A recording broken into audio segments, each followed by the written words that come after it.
Thank you for coming out on such a wet and windy night. My name is Dwayne Jones. I work at ASB Bank here, and it's our privilege to host this event for you tonight, Massey University's Big Issue in Business. So, tonight's event, How to be a Super Agent, the Secrets of Sport Management. This is of particular interest to ASB, especially when one considers our commitment to sport, which runs through the whole, from the full-time athletes, such as Serena Williams, who will be attending next year's ASB Tennis Classic, all the way down to grassroots. We think this is important in New Zealand to support both the top and the bottom, and even such things as, the Auckland Marathon, the Kerikeri Marathon, or at the very, very grassroots, the Summer Starter Fun Run in Christchurch, which we try and make a family event to get everybody involved.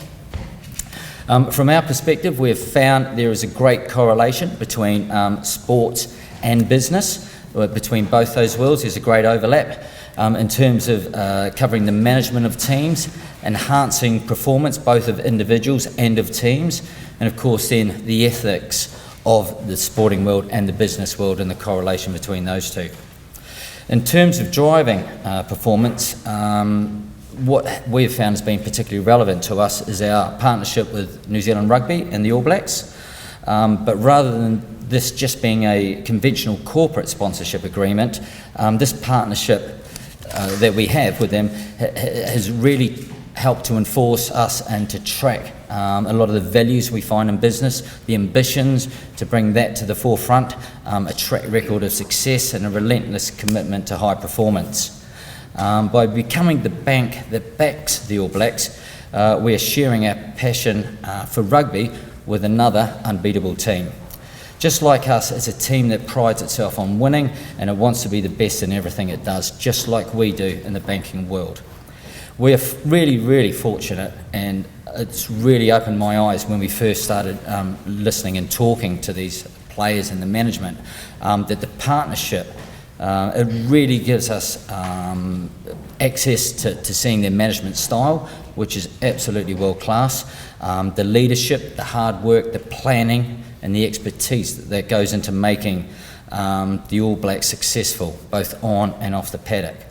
And these insights and expertise from a world, beating team like the All Blacks, we find is really relevant to our customers in a variety of different ways, whether it's individuals running their own businesses, running a farm, or even just managing and trying to build a portfolio. So on behalf of ASB, I'd like to welcome you all here. I hope you all have a great night. I'm certainly looking forward to what is going to be some stimulating conversation. And I'd like to introduce Dr Jeffrey Stangl from the Massey Business School, and hand over to Jeff.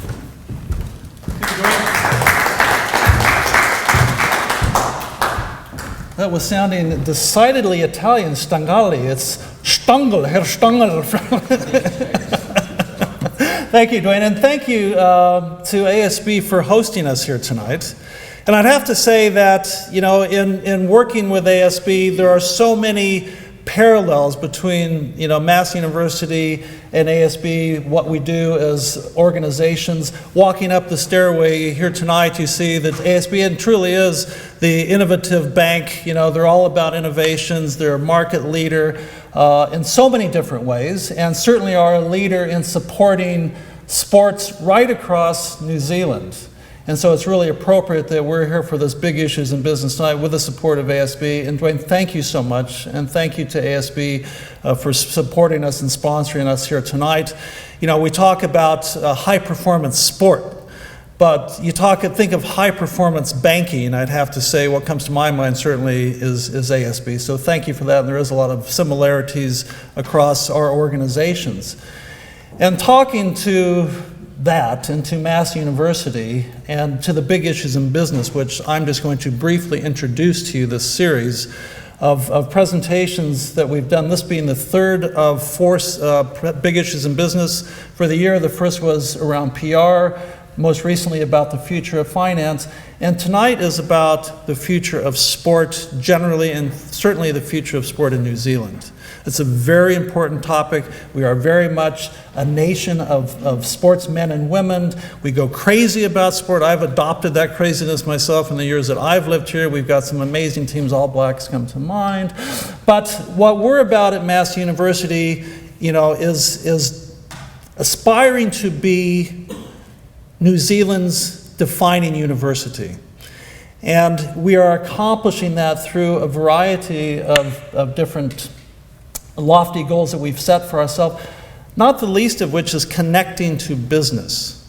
And that's what Big Issues in Business is all about, connecting to business. Because in becoming New Zealand's defining university, we can't do it alone. And we recognize at the university, at the business school, that the only way we will become New Zealand's defining university is by connecting to the community generally, connecting to practice, connecting to industry, business, connecting to our students, working together to really elevate New Zealand, to bring us even more so to the front of the world stage. That's what we're all about. That's what Big Issues in Business is all about. So the Big Issues in Business series of discussions really start with having, in fact, a discussion, talking with the sectors, talking with, in this case here, sport across New Zealand, and what is it that is on their mind? What is it that keeps these amazing speakers that we have here tonight, what keeps them up? What is worrying them? What is it that, is really going to help define Sport New Zealand going forward? That's what this is about. It's having that discussion, and on the back of that discussion, developing what we do at university as well. And we have, you may or might not be familiar with, a Master of Sport Management, undergraduate studies in sports management, and all types of leadership opportunities in sport management. And that's on the back of having that discussion. And that's what we can look forward to tonight, is a continuation of that discussion with our resident Massey University experts on sport management and some of the experts we have here tonight. So with that, I would like to introduce Trish Bradbury from Massey University, who will lead us through tonight, and I'm sure some very robust discussion. Trish. We are all here, and thanks so much for coming.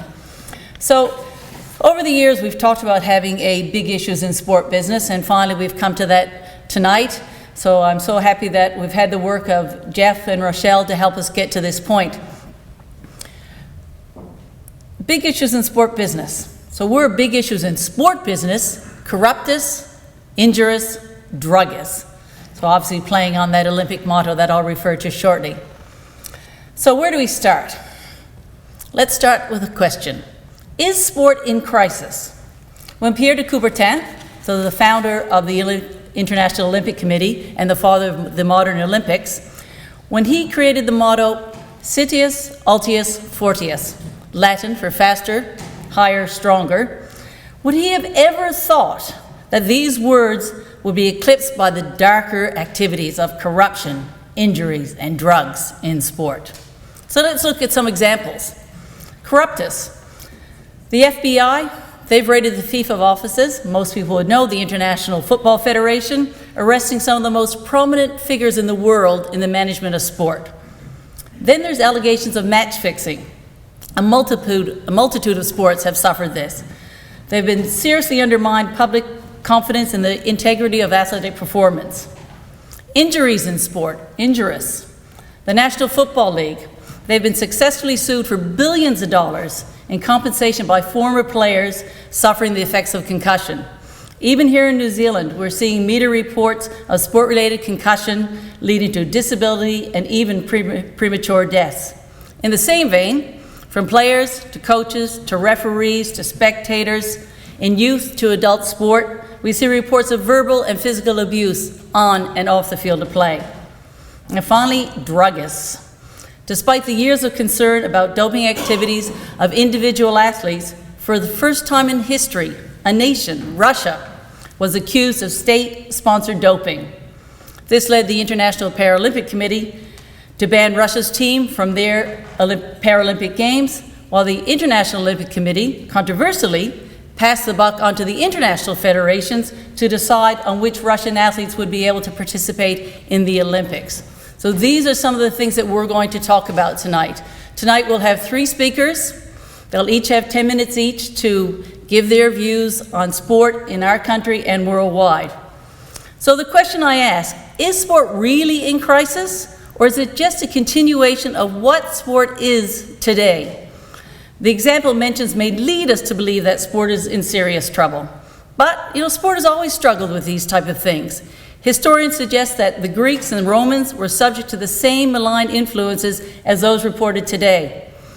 Betting, corruption, violence, they are all common back in the Circus Maximus. Even the ancient Olympics suffered.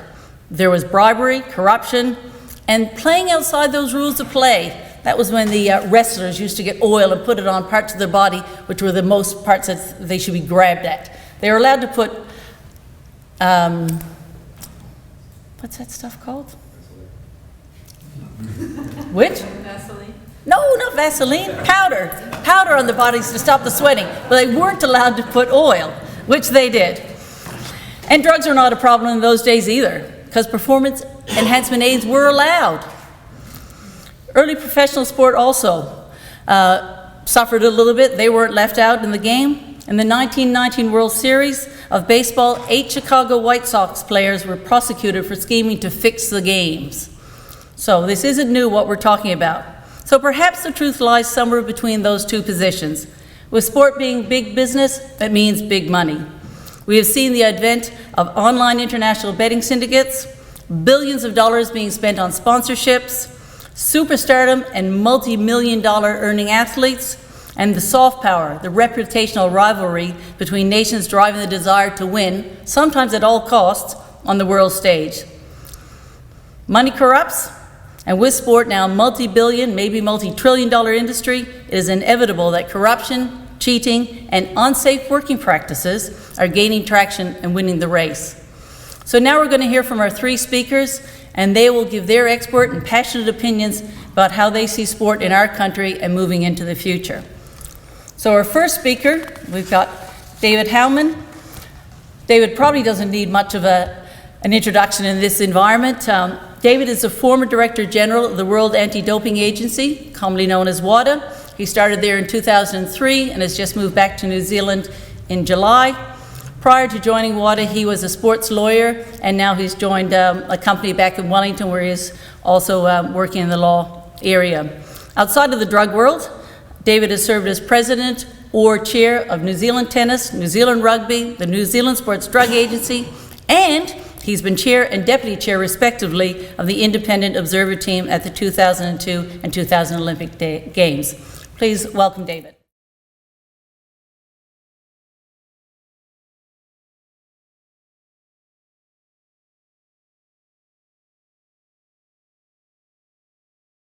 Thank you, Trish. Thank you, ASB, and can I thank you, particularly wearing my tennis hat, because bringing Serena Williams to this country is absolutely huge. And when we look at what sport is all about nowadays, women's sport in this country is top. And to bring the best woman athlete to New Zealand is a superb gesture to all those women who have made that pinnacle for New Zealand sport. So thank you, ASB, and thank you, Massey, for having us. Trish, this is a hell of a topic, and when I listened to you just set it out, I'm thinking, I'm going to need 5 days for this. We knew that. So what I'll do is I'll give you a few little capsules of ideas and thoughts that I have from an international perspective, not a national perspective, because I haven't been here more than 7 weeks and I'm just learning how to move around Auckland. There is a crisis. There absolutely is a crisis. And the crisis is simple. At the international level, sport is run by groups of old men. Sport is run by people fitting a governance structure which was invented in the 19th century. Sport then was a leisure activity for the aristocracy. The International Olympic Committee is now a collection of that aristocracy.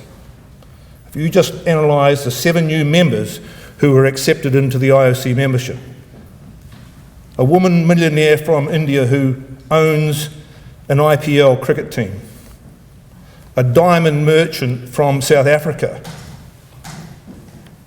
a member of a royal family. So the club, called the IOC, is functioning still as if it were the 19th century. Now, I'm saying these words as a devil's advocate because I think it needs to be countered by somebody who says, no, they're not. They're a very decent group, well-meaning people, quite happy to travel economy, quite pleased to go to sporting events and sit up in the bleachers, quite happy not to have chauffeurs, and very happy not to have champagne in their rooms, all of which is wrong. Money is the problem. And the reason I say money is the problem is that now sport is an $800 billion industry internationally, at least. And many people have told me I'm underestimating that. What has that led to? Greed, corruption, bribery. Patrick Hickey,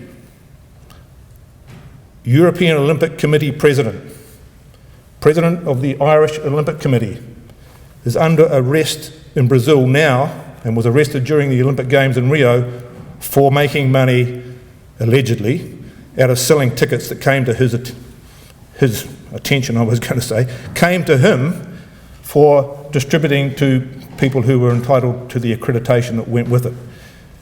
And the IOC said, when it was announced that he had been arrested, and we all saw him on television in his jammies, looking very sad and old, oh, it was only 1,000 tickets. It was only 1,000. We had 6.5 million that we distributed for the games, so only 1,000. We can excuse a little bit of corruption. The 1,000 produced £2 million. That's just a little bit, but it just shows you what's going on. Because Patrick Hickey would look around the table that he sits on at the international level and he'll say, there's John Coates over there. He's the president of the Australian Olympic Committee. He gets to be president of the Australian Olympic Committee 650,000 Australian dollars a year. 650,000. He's not the CEO, he's the president. In my mind, when we talk about business, that means chair of the board of governors. It doesn't mean involved in day-to-day management. 650,000. So you wonder what the CEO gets. And if you look at the numbers, very, very small figure that she gets. He also gets 150,000 Swiss francs for being the chair of the Court of Arbitration for Sport, 3 meetings a year. He also gets money to be on the IOC executive board, 900 Swiss francs a meeting per day. So he is doing well. Hickey looks at him and says, I'm the president of the Irish Olympic Council, I get nothing. That's not fair. Then I look across the hall and I see Sepp Blatter, my old colleague, they all call each other colleagues, my dear colleagues, cher colleague.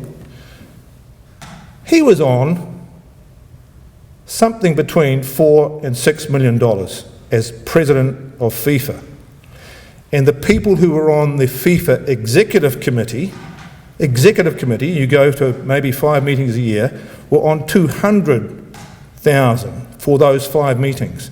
Now, so you start to say money is creating problems because these guys want it. And what else does money attract? Crime. And in my time at WADA, we found out through our links with Interpol and other enforcement agencies that crime now accounts for about 25% of world sport and engagement in one way or another. How? Obviously match fixing, spot fixing and all that stuff that goes on with results. And it's not the elite level, it's the lower levels. And those of you who are lucky enough to listen to Declan Hill earlier this year would have heard betting on 3rd grade women's football under 16 in Singapore. It's going on here. Some of your kids might be playing games where there's a lot of money being bet on those games and on the outcomes elsewhere in the world. The same bad guys are distributing drugs. You can make up to 1,000 times your investment by selling steroids. If you want to know how, come to me. Get it from China, I'll tell you how to get it in. You can beat customs. There's all sorts of ways of beating customs. You can get the stuff in.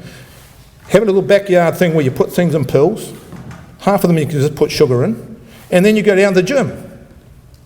And in the gym, you'll see a lot of people sort of doing this and that and trying to look good. They're the people they prey on. You can look much better, just have a bit of this. You can do that, but this will make it much quicker. Huge amounts of money. And it's happening here. When I was in Montreal, I went to the local booze outlet. You had to go to it's called the SAQ. It stands for something like Quebec makes all the money out of booze. And I said to this guy, because I bought about 4 bottles of Kumu River, and one was a Chardonnay, and one was Mate's Chardonnay, Mate Chardonnay, and one was Hunter Valley, or something like that. 4 different sorts of Chardonnay. So he picked up the first one, which was the cheapest one, and he said, "Oh, just do that 4 times." And I said, "Oh, I can't let you get away with, I can't get away with this, because the other ones were far more expensive. I have to tell you the truth." He said, "Why?" I said, "Well, this is the job I do." He said, "Mate," he didn't say mate, because I'm the only one who said that in Canada. He said, "Listen, my friend, just walk down the road to the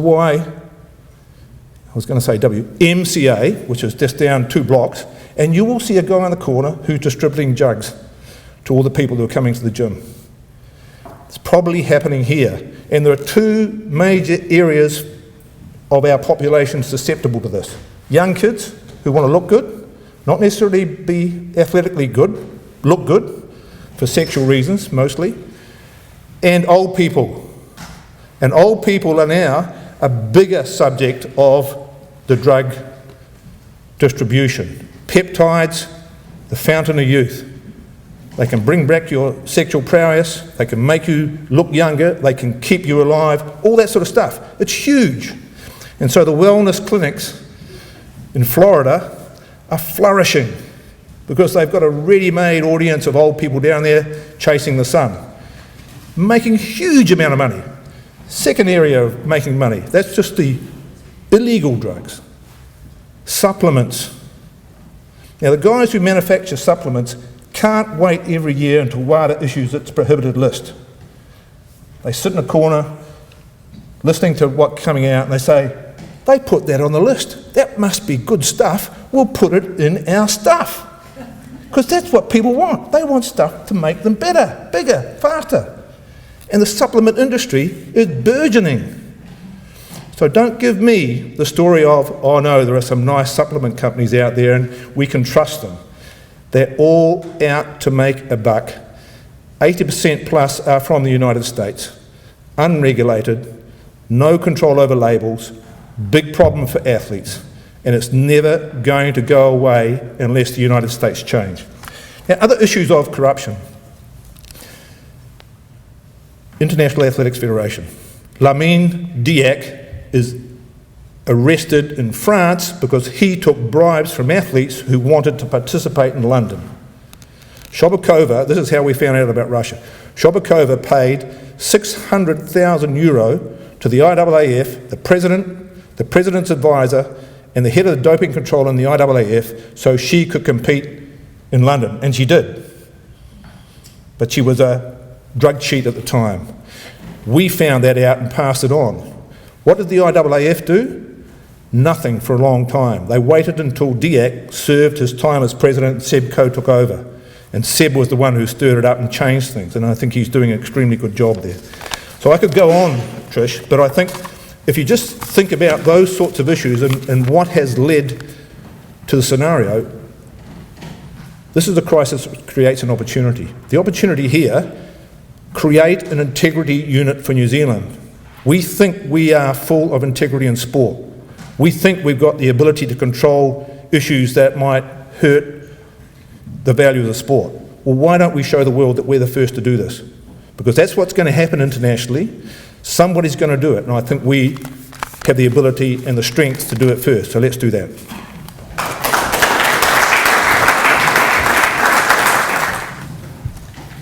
Thank you, David. He's certainly right about the IAAF.